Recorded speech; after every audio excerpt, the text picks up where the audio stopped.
Hello, friends and family, and welcome to another amazing episode of Keever's Place, the Keever Murdoch Show and Podcast. If you are just joining us for the very first time, I want to welcome you into the place tonight. I am your host and executive producer, Coach Keever Murdoch. I am the current reigning Ms. Plus America. I am also a facilitator. I am a licensed physical therapist assistant. I am a 3-time author, certified life coach. I wear many hats, but tonight I am your host and producer of Keever's Place. And tonight, like every other night, we have an amazing guest in our virtual studio tonight. She is Miss Victoria Portee.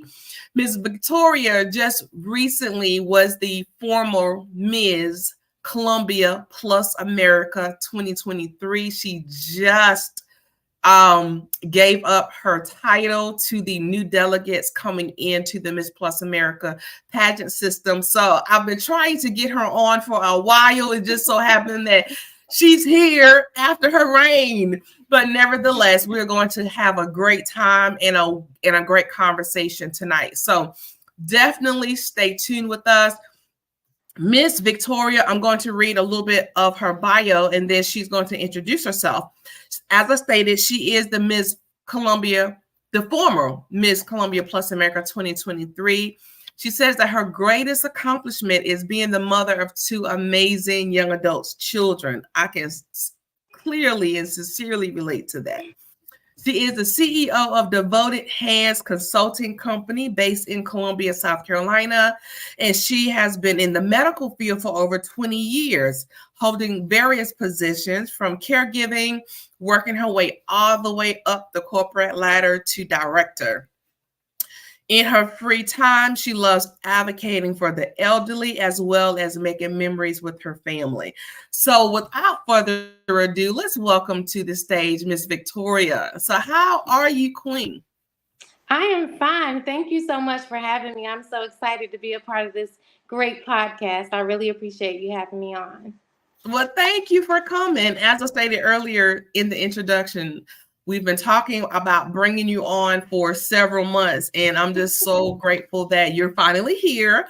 I'm sorry that it's after your reign has officially ended, but nevertheless, you still had a beautiful reign, and we're going to talk a little bit more about that in a second. But tell our audience just a little bit more about who you are and what you do. Well, I started Devoted Handz Consulting back in 2022. So like I stated, I had many years in the medical field. And one day I just had an epiphany, like, I'm making everyone else super rich. So why can't I do that for myself? It took my son becoming sick back in 2019. I had worked for this job. I mean, I've been there for 10 years. I gave them my all. There would be times I would work 18, 19 hours a day just to make sure that everything was getting done. And when my son became ill, it's like they just threw me away. They had no more use for me. I wasn't focused. I had exhausted all my PTO. My son was really sick. He got diagnosed with Still's disease. So there was no way that I could focus on being a director, which is such a large job, plus being a devoted mom to him. Because before I'm anything else, I am Hailey and Devonte's mom. That was my commitment from day one when I started having children, and still to this day, until the day that I take my last breath, my first priority will always be my children. The job didn't quite understand that. She wanted me to pick, and I could never choose anything over my children. So I had an epiphany, and I was like, I've done so much in the medical field. I know it like the back of my hand.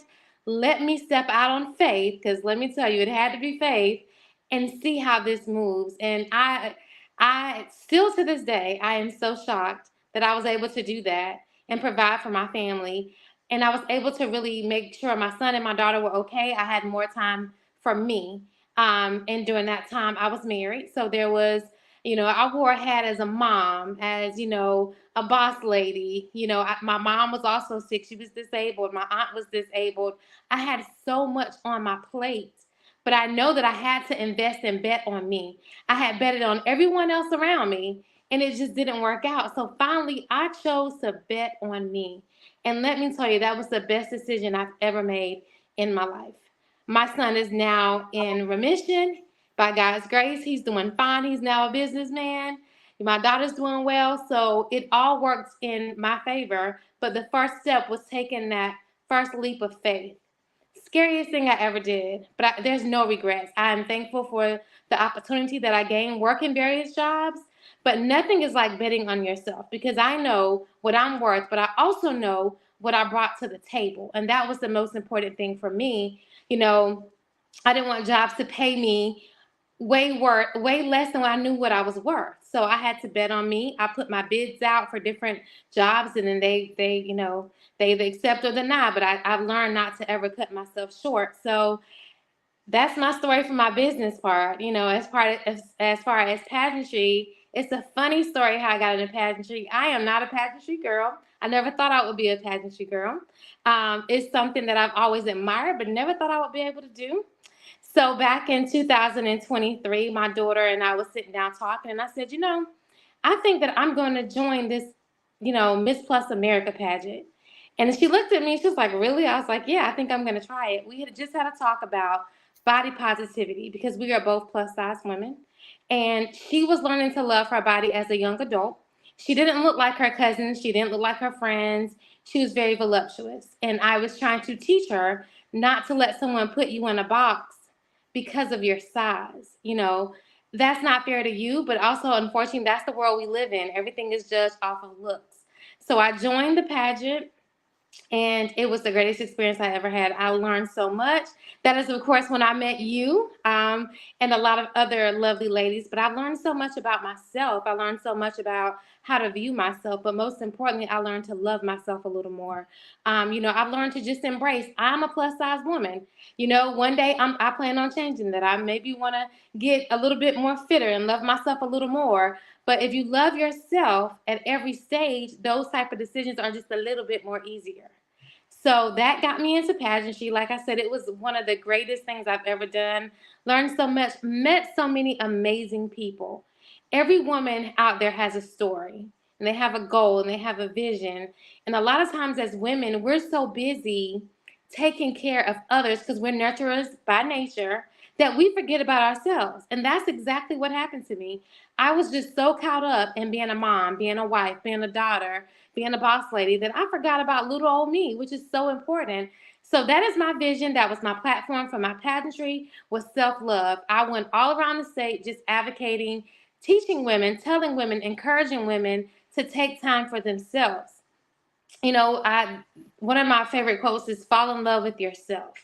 Fall in love with taking care of yourself. That is so important. So I use all that as my platform, and that was my reign for Miss Columbia Plus America 2023. Ended back in December, and everywhere I go, everybody asks me, "Are you going to run again?" But I also decided that pageantry was definitely not for me. I'm a behind the scenes girl. You need me to help you with your wardrobe, plan events. I'm that chick. Pageantry, it was not for me, but it was a lovely experience, and I wouldn't take anything for the experience. It was lovely. I was among a lot of beautiful women that all had a different story, but our main cause was one. We were there as a sisterhood, and I enjoyed every minute of it. I love that. I love that. But first of all, I just wanted to just kind of circle back and give you your flowers. I think it is phenomenal that you had the courage to be able to step out on faith, as you put it, to create your business.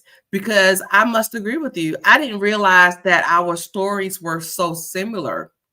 I've been in the medical field for about 15 years now, but I've always kind of been in and out leadership positions in various industries. And it's so funny to me how, these jobs expect for you to pour everything that you have, even your intellectual property. They want that too. They want everything they can gather from you. And in the midst of anything traumatic or whether anything that caused you to need time off, there's always an issue. And to You are have so an right. individual ask you to choose between your job and your child, it's so sad that we hear that narrative too often. Yes. But I kind My of understand it from a business perspective because, mm-hmm. business goes on. But I feel like it has to be some type of loyalty that is given to the employees as well. What's your thoughts? Correct. I definitely agree. So the issue was my son, well, when he first got diagnosed, he got diagnosed here in Columbia. And he just was not getting better. He was in ICU. He just was not getting better. So I Googled his disease. First of all, Still's disease is a Caucasian older man disease. My son was 20 years old and African American. So the treatment had to be a little different because, our bloodline is a little different. So they didn't really know how to treat him. But instead of them saying that, they just kind of guinea pigged it. But he was not getting better. His organs was not, they were on the verge of failing. And basically the doctor looked at me and just said, I don't know where this is going. It could go to the left or it can go to the right. I couldn't accept that as an answer. So I got on my phone and I Googled Still's disease, and MUSC down in Charleston popped up. And when it popped up, it gave me this doctor name, and I call her Dr. Silver. I called her and I said, listen, my son is ill. It's not going well. I just need to know what to do. You've had experience in that. I talked to the nurse and she said, yeah, bring him. Can you get him to Charleston? I was like, ooh, I don't know how we're going to get to Charleston, but we're going to go. Me and my cousin Tracy put him in the car and we drove him to Charleston. And that drive saved his life. They said if he would have been there a couple more hours, no telling what would have happened. I had to step out on faith with that as well. The first thing I did was call my employer and explain to her, listen, this is what's going on with my son. I'm going to need some time off. I will send an email recap with everything on it to make sure there's no break, there's no ball dropping, everything is being taken care of. When she explained to me, okay, everything was good. About 3 weeks later, my son was still having difficulties and he still was fighting. And I noticed that there was a change. It was a shift, and it wasn't a positive one. I wasn't getting emails anymore. I wasn't being involved in conversations that I should have been. I still was working from my laptop while he was in the hospital. I just felt like she wanted something that I could not give. Whether it was you wanted all of me or I felt like she wanted my soul. You cannot expect for me to choose between my job and my child. That is just, to me, that is just not fair. It's unhealthy and it's downright disrespectful. And I hear that, like you said, I hear that a lot of people are saying they're torn between their job and their family. And it should never be that way. I understand because I'm a businesswoman, so I understand. I've done a lot of terminations. I've done a lot of hiring. I get it. When it comes down to the nitty gritty, you have to make a decision. However, I felt like they could have offered me a different option.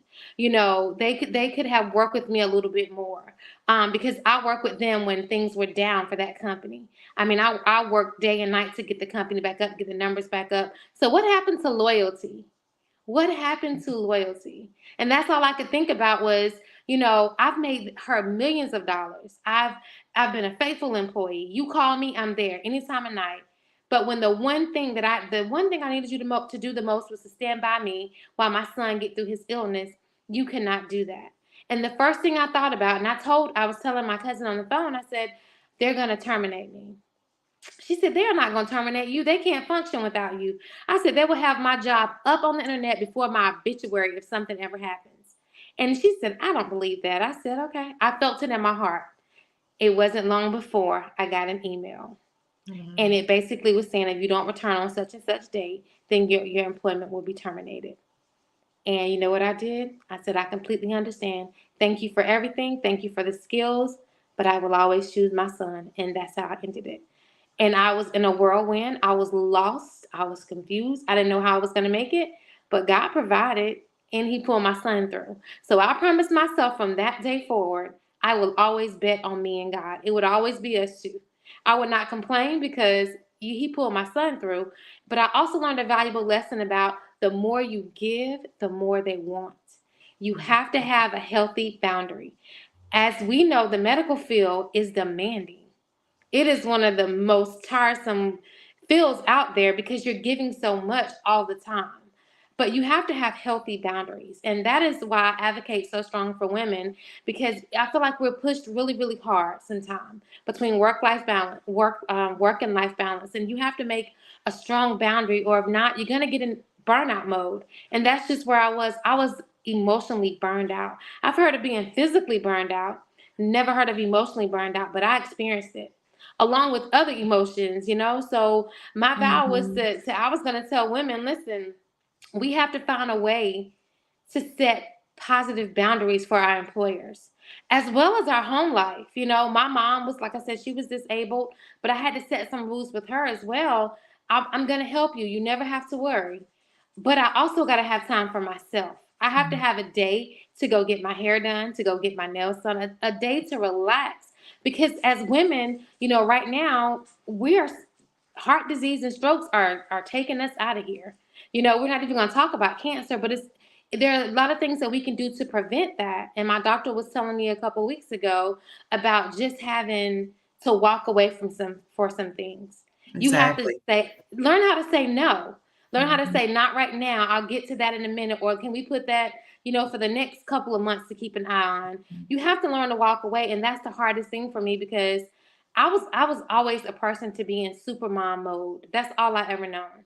I've been working since I was 14. All I ever known was to get out there and pave the way for me and my children. That's all I've ever known. So when Mhm. life starts to get so overwhelming, what do you do? If I did not have my faith, I don't know what I would have done. Mhm. I'm so You made it. thankful. You made a very great point, though. And it's funny how God works sometimes because we get so complacent. We get very, very comfortable. And he's probably was trying to push you forward even prior to your son getting sick. And Hmm. what I have found out is because stepping out on the unknown can be extremely uneasy, we tend to just sit and we find ourselves stuck. And I feel like your son illness, even though I'm sure it was very traumatic, it was also a blessing. It was a blessing in disguise because of what you had to endure with him and the choices you had to make. It forced you to be able to take a completely different route. And look at you today. You are extremely successful. Your business is doing well. So, congratulations and kudos to you. And kudos to being obedient to the Holy Spirit Yes, because that's that not takes easy. That's no, it's not not easy. easy when I'm so used to being the problem solver. Somebody got a problem, they come to me, let's sit down, let's Mhm. talk about it. But the person that I should have listened to, which was God and the Spirit and the Holy Spirit, is like, I heard you, but I wasn't ready to react. And my mom said to me one time, she said, you'll know you'll know when things are getting ready to elevate because you become so uncomfortable. And that's Yep. all I could think about was, oh my gosh, at this job, I've become so uncomfortable because I can't focus. And how someone treats you when the stakes are down will have you give a whole different outlook on that person or that job. I mean, the stakes was down and you all basically, said, "Oh, well, you have no value to me right now because your son is sick." So I've learned also to pay attention to my body because my body was telling me, "Sit down, girl. You are tired." But I just kept going because that's all I've ever known. Mhm. Had I loved myself just a little bit more, had I paid attention to my body just a little bit more, you know, who knows what the outcome could have been. But I feel like everything happened for a reason. Mhm. Everything just is a part of God's plan. And I'm thankful for the experience. It was a stressful one, but look, I got over it. And not Exactly. only did I got over it, I thrived soon after that. Blessings just started happening. The right people was in my life. It just all worked out. Shout out to my family. Like, I have to give them a huge shout out for being so supportive. My aunt Savan, my cousin Tracy and Nicole. I don't know what I would have done without them. My sweet mama, I just don't know what I would have done without them. They were right there beside me, encouraging me. Even when the chips was down, they was encouraging me. I don't Even with my kids growing up being young, I don't know what I would have done without my support system. And a lot of times, what I'm finding with young women these days, they don't have a positive support system. And that makes a really big deal. My advice to any young woman that's listening out there that's trying to build her career, find yourself a positive circle of friends. it does make a really big difference. If you don't have support with your parents or your grandparents, go to your church, find an organization. It's okay to have a break. You need a break. Find someone that you can trust to maybe keep your kids for a couple hours while you go get some me time, because it's imperative. Mental health statistics right now in South Carolina is through the roof. Mm. It's so high, we don't have enough providers to treat mental health, which is something else I would love to discuss at the next legislative meeting about mental health, getting more providers in the area. I spoke at the State House 2 years in a row about disability processes and, mental health issues, making sure that we have enough, facilities to treat them and providers to treat them. When I was speaking at the State House, one lady came up to me and said, it's like you read my mind. I called the mental health helpline. I was on hold for an hour. When I finally got through, they told me because I didn't have insurance, they didn't know which facility to send me to.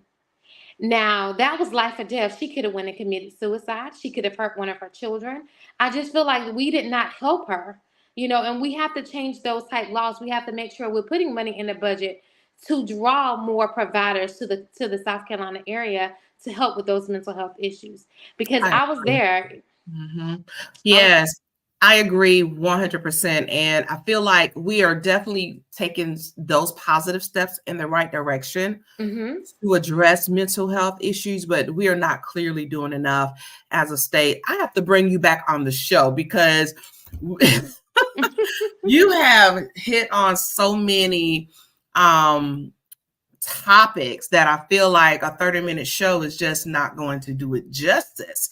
So we really need to sit down and look at some dates because I would love to be able to bring you on. And mental health is one of those topics where you cannot talk about it too much, right? No. We need to definitely continue to raise those alarms and speak out and make sure that it stays on the forefront of our legislators' mind. But I want to kind of tie in the self-love because you made a lot of interesting points about it. But I wanted to ask you, Victoria, if there was a woman, young woman, older woman, that's not really used to taking the time out to take care of herself or practice self-love, what are some practical tips and strategies that woman can do to get on that journey of self-love? The first thing I would say is, like I said, find a circle. If you don't have the support with your family, find a circle. Find someone that you trust enough that can give you a break, a mental break, whether you go to the grocery store, get your hair done. The second thing is, take time to read and educate yourself on you. Learn about you, whether it's journaling, it could be meditation, it could be enjoying a hobby. You have to find things that you enjoy because those are going to be your release buttons for your hectic life. And the third thing I would say in that whole tip is you have to make time for you. We make time to get our hair done. We make time to get our nails done. We make time to go to all the events. You have to make time for yourself. You deserve it because if not, if you don't ever get a break, it's going to mess with your mental. And when you're not mentally clear, then you're not any good to anybody, especially if you're a mother, because you have those little ones looking up to you, watching everything you do. So take time for you because in the end, you're all you have. You have to learn to bet on you. I love that. I love that. And if I was to add to that, I would definitely let that young woman know as well that you can develop those coping mechanism that doesn't even have to come out of pocket. You can take a walk. You can, really. And for me, what I had to do was I really had to get intimate with myself. And what I mean by that is I really had to look in the mirror and seriously ask myself, okay, who is Kiva? Because growing up, especially for me being the older child, you were almost like the second mother in the home. And then my parents divorced. So, I was there for everybody, right? And when my mom was tired because she worked 2-3 jobs because she was the primary breadwinner. So who had to step up? I did. So growing up in that family dynamic, you kind of learn to take everything with stride, right? And it becomes, even though it's unhealthy, it becomes normal to carry on all of that stress and not really knowing what to do with it. And then on top of that, feeling guilty if you had to unload something. So I would really stress to that woman as well, get to know yourself. And like Victoria said, it's okay to be selfish. And that's something we as women have to learn. It's okay to be selfish. Don't try to give yourself away to the point to where you have nothing left. That's right. Because you can't pour from an empty cup. Yes. So you have to really take that time to reinvest in yourself. And if you are financially strapped right now, that's okay. There are a lot of free things that you can do, but whatever you need to do, I want to impress upon you to do it, because as my sister just said, you are worth it. You are definitely worth it. And it's okay to ask for help. It's okay. You know, we were taught Black women are supposed to be strong. We are strong. But it's okay to say, hey, I need a break. Hey, I need help. I need to talk to somebody. That's okay. What's not okay is you trying to deal with it on your own and you're becoming physically, emotionally burned out, and you have other people that you have to take care of, like your children. That's not okay.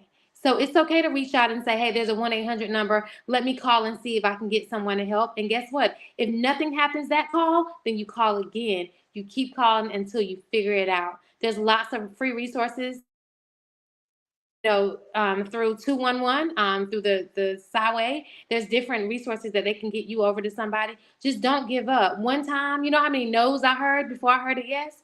You have to just keep going. Keep going. I love that. I love that. But listen, time went by so fast. Oh my God. It did. But this has been an amazing and a very, very impactful conversation. And as I stated earlier, a 30-minute show really on this particular topic, as well as mental health. We cannot never talk about it too much. So as I stated earlier, I would love to be able to bring you back on the show.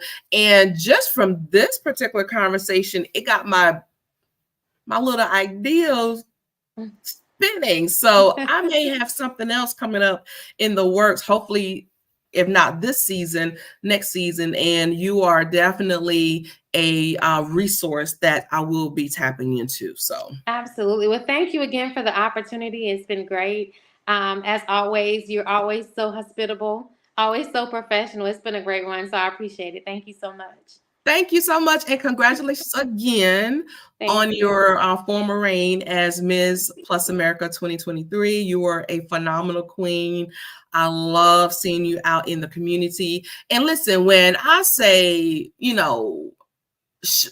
queen should be working, like nobody should have to beg their queen to work, right? And that is one thing I can say about you, is you were definitely a working queen. Every time I saw you, you were doing something positive in the community, something that was going to impact and leave a lasting legacy. So I just want to tip my hat off to you. Congratulations. You did a phenomenal job. And it was such a blessing seeing you reign as well as work in your community. Thank you so much, Kavar. Not a problem.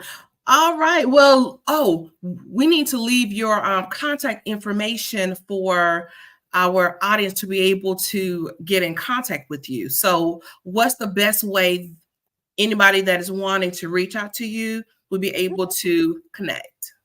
You can reach me at Miss Columbia Plus America 2023 at Gmail. That is my personal email. As far as my business, is Devoted Handz Consulting.com. Just click on the link and you'll be connected. I am hopefully coming out with a new webpage very soon for my business, so I'm super excited about that. But those are my ways you can reach me. So tell us a little bit about the business. What exactly do you specialize in?